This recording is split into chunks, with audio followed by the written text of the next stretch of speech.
এক বছরের জন্য ট্রেনিং, 1 বছর 6 মাস। আপনার ছেলে শিবির করার পরে যদি পরিবর্তন না হয়, আমি ফয়জুল বললাম কোরআনের ময়দানে আমি আর আসবো না। আমি আমার চোখে দেখা ছাত্র জীবন এবং শিক্ষা জীবন যতগুলো নামাজি ছেলে পেয়েছি, 1 নম্বরে পেয়েছি ছাত্র শিবির, 2 নম্বরে পেয়েছি তাবলিগ জামাতের ছাত্র, 3 নম্বর পেয়েছি হাফেজ আলেম যারা ছাত্র বিশ্ববিদ্যালয়ে ভর্তি হয়েছে এরা, 4 নম্বরে খুবই কম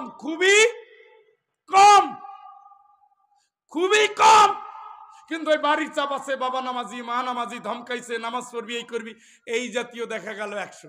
শিবির যদি হয় 500, তাবলিগ যদি হয় 300, অন্য ছাত্র সংগঠন হবে 50 জন, আর 20 জন হবে অন্য লোক। এরা হলো মোত্তাকি। এরা কি মোত্তাকিদের নেতা? যদি ছেলেরে বানাইতে চান, যেটা আল্লাহ কোরআনে শিখাইছে, ওয়াজআলনা লিল মুত্তাকিনা ইমামা, হাত দিয়া ধইরা ছেলেটারে শিবিরের হাতে দিয়ে আসে।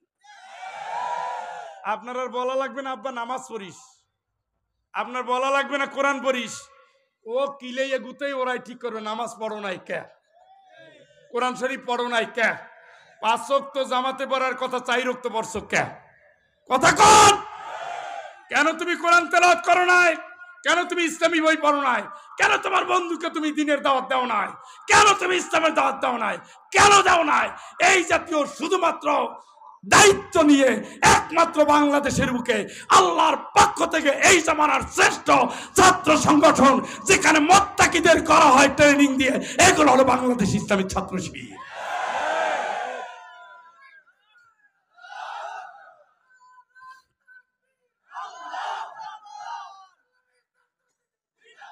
ভাইরা, 1 বছরের জন্য ট্রেনিং, 1 বছর 6 মাস। আপনার ছেলে শিবির করার পরে যদি পরিবর্তন না হয়, আমি ফয়জুল বললাম কোরআনের ময়দানে আমি আর আসবো না। শিক্ষক 26 বছর আমার শিক্ষকতার জীবন, আমার নিজের চোখে দেখা। 1991 সাল থেকে আমি রাজশাহী বিশ্ববিদ্যালয়ের ছাত্র, 2004 সাল থেকে আমি শাহজালাল ইউনিভার্সিটির টিচার। আমার এই দীর্ঘ বছরের দেখার ভিতরে আমি এটাই মনে করি, আজকের সন্তানগুলো নষ্ট হওয়ার পিছনে সবার আগে দায়ী বাপ মা।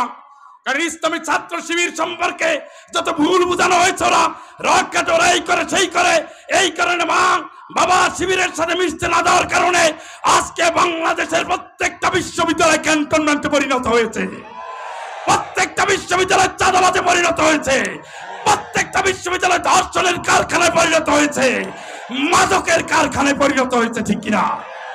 আপনি যদি মোত্তাকিদের নেতা বানাতে চান, আল্লাহর কসম নবীর আদর্শের সৈনিক যদি বানাতে চান, আপনার সন্তানকে ইসলামী ছাত্র শিবিরের হাতে তুলে দেন। আপনি টেনশন মুক্ত থাকবেন, জানাজাও পড়াবে, মসজিদের ইমামতিও করবে। বিশ্বাস যদি না হয়, আমার স্নেহের ছোট ভাই ডক্টর শফিকুল ইসলাম মাসুদ, তার বাবা না, বাবার জানাজা দেখছেন, বক্তব্য দেখেন, কথা শুনেন, জেনারেল শিক্ষিত। এগুলো হলো এক একটা বারুদ হয়ে জন্ম নেয়, এক একটা কোরআনের খনি হয়ে জন্ম নেয়, এক একটা মুফাসসির হয়ে জন্ম নেয়, এক একটা মুহাদ্দিস হয়ে জন্ম নেয়। এদের রুখতে পারে না বলেই ঠ্যাং ধরে টানে, ফতুয়া দিয়ে টানে, দাড়ি ছোট বলে উপহাস করে। আসলে আল্লাহর রাসূলের সৈনিক, দিন কায়েমের কাফেলা, স্বৈরাচার পতনের একমাত্র কারিগর বাংলাদেশ ইসলামের ছাত্র শিবির যদি আজকে বাংলার প্রত্যেকটা জনপদে থাকতো, আল্লাহর কসম এই দেশের যুবকেরা সোনার যুবকে পরিণত হতো। ঠিক কিনা?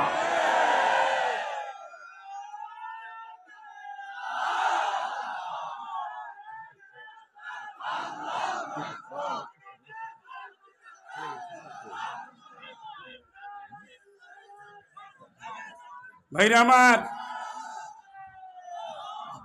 তাইলে আমাদের মুত্তাকিদের নেতা বানাতে হবে। কাদের? কথা বলেন, কাদের? এরা কোনোদিন ঘুষ খাবে, মেয়ে নিয়ে নষ্টমী করবে, মাদক নিয়ে দৌড়ঝাঁপ করবে, হারাম টাকা জনগণের খাবে, কারো কাছ থেকে একটা টাকা নিয়ে চাঁদা নিয়ে চলবে। ফজর বেলায় আজান দিলে মসজিদে সবার আগে হাজির, ফজরের পরে তেলাওয়াত নিয়ে সবার আগে হাজির, কোরআন শরীফ পড়ার পরে হাদিস দিয়ে জীবন শুরু। কথা বলেন, এইটাই যদি আমরা হয়, এই আয়াতেই যদি কোরআন আল্লাহ বলে, এই জাতীয় সন্তান আমাদের ঘরে ঘরে কি আমরা চাই না? এরা বিনয়ী। এরা কি? এরা গরম আর নরম একটা নব্য যুগের ওমরের মতো। সুবহানাল্লাহ খান। ওমর ছিলেন কাঁদতেন বেশি, আবার রুহামা উবাইনাকুম, পরস্পরের প্রতি রহম দিল, আশিদ্দাউ আলাল কুফার, যেখানে কুফুরি সেখানে ওমরের তরবারি সবার আগে রেডি। একই চরিত্র নিয়ে এই জমিনে আলো ছড়াচ্ছে বাংলাদেশ ইসলামী ছাত্র শিবির। বিশ্বাস নয় 6 মাসের ট্রেনিং দেন, 6 মাস, এরপরে দেখেন পরিবর্তন পাইলে যাইয়েন, আর নাইলে থাক। জি আলহামদুলিল্লাহ। আমাদের সামনে আমাদের ভাই কোতোয়ালি থানার ওসি সাহেব এসেছেন, কি নাম ওনার? কাজী বাবুল হোসেন। আপনার গ্রামের ভাই? বাগেরহাটের কৃতি সন্তান, আপনাদের সেবক। আমার ভাইকে যেন আল্লাহ এই জনপদের উমর হিসেবে কবুল করেন। ওনারা ভালো হইলে সব ভালো। পুলিশ ছাড়া দেশ চলে? চলে না। সম্মান দিবেন, সম্মান দিবেন। কারণ মাঝে মাঝে কালকে দেখলাম থানায় গিয়ে থাপ্পড় দিছে। আরে ধরছে, রে ধরে যে কি উচিত আমি জানি না, কি করবে, কিন্তু উচিত।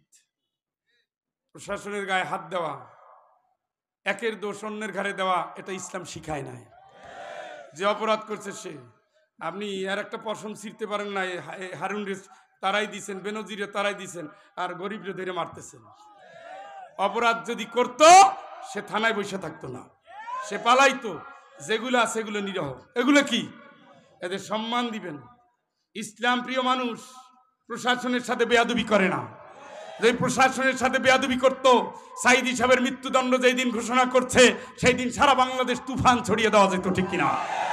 যেই দিন নিজামী সাহেবের ফাঁসি হয়েছে সেই দিনে পুরো বাংলাদেশকে ধ্বংস করে দেওয়া যেত, ঠিক কিনা? কিন্তু উনি এক কথাই বলেছেন, লগি বৈঠার বিরুদ্ধে একটা কথাই উনি বলেছেন, ইসলামের বিজয়ের ভিতর দিয়া আমরা আজকের এই ঘটনার প্রতিশোধ নেব। আল্লাহ সেই পরিবেশ তৈরি করে দিয়েছে, ঠিক কিনা? আজকে ইসলাম বিজয়ের দ্বার প্রান্তে, ঠিক কিনা? এই বিজয়ের দ্বার প্রান্তে এক একটা ওমর দরকার।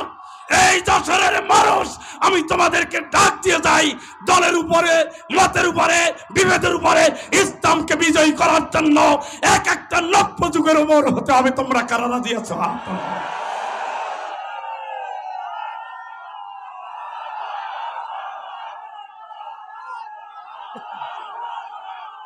বলেন আল্লাহ আল্লাহ আল্লাহ।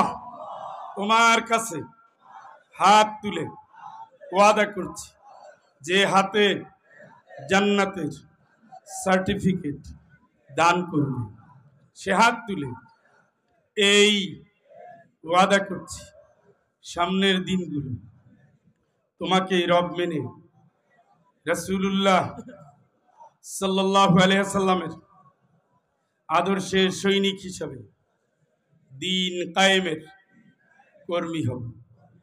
জানমাল দিয়ে দিনের বিজয়ের প্রচেষ্টা অব্যাহত রাখব। অতীতের সমস্ত ভুল, শয়তানের ওয়াসওয়াসা, মনের কামনা, অজানার ভুলগুলো মাফ করে দিয়ে নতুন জীবনে, নতুন শপথে আমাদের জীবন কবুল করো। আল্লাহ আমাদের পরিবার, আমাদের বংশধর, আমাদের সমাজ, আমাদের রাষ্ট্র দ্বীনের জন্য কবুল করো। ইন্না সালাতি ওয়া নুসুকি ওয়া মাহইয়ায়া ওয়া মামাতি লিল্লাহি রাব্বিল আলামিন, আমিন। আমি দুইটা উদাহরণ দিয়ে শেষ করব টপিক। আল্লাহ রাসূলকে এক ভদ্রলোক দাওয়াত দিয়েছেন, ইয়া রাসূলুল্লাহ আমার বাড়িতে আসবেন, আগামী পরশু দাওয়াত। রাসূল তো দাওয়াতে চলে আসছেন। আয়েশা বলে, তুমি না আমারে দাওয়াত দিছো? আমি কই, কবে? না তো। রাসূল ফিরে গেলেন, আবার রাসূলকে দাওয়াত দিল, আবার রাসূল আসলেন। তুমি না আমারে দাওয়াত দিলা? আমি দিছি আপনাকে। কবে দিলাম? কিসের দাওয়াত? দৌড়ো। নবী চলে গেলেন, আবার দাওয়াত দিলেন। কয়জন লোক? প্রথম দিন আসছে রাসূল, তো দ্বিতীয় দিন বলতে থাপড়াই একেবারে দাঁত ভাঙিয়ে দেবো বলছেনি। রাসূল বিনয়ী, সুবহানাল্লাহ কোন। তৃতীয় দিন দাওয়াত দিল। দাওয়াত দেওয়ার পরে রাসূলুল্লাহ সাল্লাল্লাহু আলাইহি ওয়াসাল্লাম গেলেন, তুমি না আমারে দাওয়াত দিল? কি ইয়া রাসূলুল্লাহ, আমি তো দাওয়াত আসলেই দিয়েছি। কয় তাইলে 2 দিন কি হইল? আমি আপনার পরীক্ষা করতেছিলাম, কারণ আমাদের তাওরাতে লেখা আছে যিনি শেষ নবী হবেন তিনি ধৈর্যশীল হবেন। আমি আপনাকে পরীক্ষা করছি। প্রথম দিন আপনি হাসি মুখে ফেরত গেছেন, দ্বিতীয় দিন হাসি মুখে ফেরত গেছেন, তৃতীয় দিন হাসি মুখ নিয়ে চলে আসছেন। অবশ্যই আপনি আল্লাহর রাসূল। আমি আপনার উপরে এখনই শাহাদা পাঠ করে মুসলমান হচ্ছি। চিৎকার করে বলেন আল্লাহু আকবার। এক ঘটনা শেষ। দ্বিতীয় ঘটনা, আলী ওমর ওসমান আবু বকর রাদিয়াল্লাহু তাআলা আনহু রাত্রিবেলা পাহারা দিচ্ছেন নাক মুখ ঢেকে। পিছনে পিছনে ওমর রাদিয়াল্লাহু তাআলা আনহু খুঁজতেছেন যে লোকটা কে যায়। বলছে, এই তুমি কে? আরবের মদিনার কঙ্কর বৃষ্টিত পথ, ছোট্ট ছোট্ট পাথর কুচির পথ, এখনকার মতো তো রোলার করা না, পিচ ঢালা না। সেই কালে সেই সময় পায়ে জুতা নাই, চাদর মুড়ি দেওয়া একজন জুব্বা পরা লোক রাত্রিবেলা আস্তে আস্তে হাঁটতেছে আর দেখতেছে। কয়, তুমি কে? দাঁড়াও। দাঁড়ায় গেলে কয়, মুখ খোলো। দেখা গেল আবু বকর রাদিয়াল্লাহু তাআলা। কয়, আমি আবু বকর। আমিরুল মুমিনিন, আপনি এই রাত্রে পায়ের জুতা কোথায়? আপনি জুতা নেন তাড়াতাড়ি, আমার জুতা নেন। আপনি কষ্ট হচ্ছে, আপনি রাষ্ট্রের দায়িত্ব আছে, আপনি এই বেশে চলতেছেন, এইভাবে পায়ে জুতা নাই। উত্তরটা শোনেন। শোনো, আল্লাহর কত বান্দা ইবাদত করে রাত্রে ঘুমিয়ে গেছে। আমার যে জুতা, জুতার আওয়াজে যদি আল্লাহর কোন বান্দার ঘুম ভেঙে যায়, কষ্ট হয়, আমি আবু বকর আল্লাহর কাছে কি জবাব দেব? এটা হলো বিনয়, এইটা হলো বিনয়, এইটা হলো বিনয়। আল্লাহ রাসূলের চরিত্র আর আবু বকর রাদিয়াল্লাহু তাআলার চরিত্র দিয়ে দুটো উদাহরণ আমি দিলাম। আর আল্লাহ রাসূল হযরত মূসা আলাইহিস সালামকে যখন ফিরআউনের কাছে পাঠানো হচ্ছে, বলছে, ইযহাবা ইলা ফিরআউন, ফিরআউনের কাছে যাও। সে কিন্তু বিদ্রোহী হয়ে গেছে, তার কাছে যাবা, কথা বলবা কওলান লাইয়িনা, কোমল ভাষায়। সুবহানাল্লাহ। কি ভাষায়? কি ভাষায়? কোমল ভাষা, হৃদয় ভরা দরদ, আল্লাহর প্রতি আনুগত্য। এইটা মানুষের জীবনের সবচেয়ে বড় নেয়ামত। যেরকম সুবহানাল্লাহ। এই নেয়ামতের অধিকারী হয়ে যেন আমরা আমাদের পরিবার সাজাই, ঘর সাজাই। আপনি যদি গন্ডগোল করেন, সন্তান স্বামী স্ত্রী মিলমিশ যদি না হয়, বাপ মায়ের সম্পর্ক খারাপ হলে ছেলে মাদকাসক্ত হয়ে যায়, বাপ মায়ের সম্পর্ক খারাপ হলে মেয়ে পরপুরুষের হাত ধরে পালিয়ে যায়, বাপ মায়ের সম্পর্ক খারাপ হলে সন্তানগুলো বখাতে হয়ে যায়, ওই ঘরে আর শান্তি আসে না। এই জন্য ধৈর্য, ধৈর্য এবং ধৈর্য আল্লাহ যেন কবুল করে। সকলে বলেন আমিন। আর জোরে বলেন আমিন। আমিন। মোনাজাত করার আগে কেউ যাবেন না, কিছু প্রক্রিয়া তো থাকে, এগুলোর পরে মোনাজাত হবে ইনশাআল্লাহ। জি, সভাপতি সাহেবকে মাইকটা দেন। উঠা যাবে না, একজন উঠলে 10 জন উঠবে, এই অপরাধ করা যাবে না। একেবারে যার ইমার্জেন্সি বুঝছেন সেই যাবে না, ছাড়া না। সবাই বসে, ভাই ওসি সাহেবকে 2-1 মিনিট সময় দেন। জি জি জি। আইন শৃঙ্খলা বিষয়ক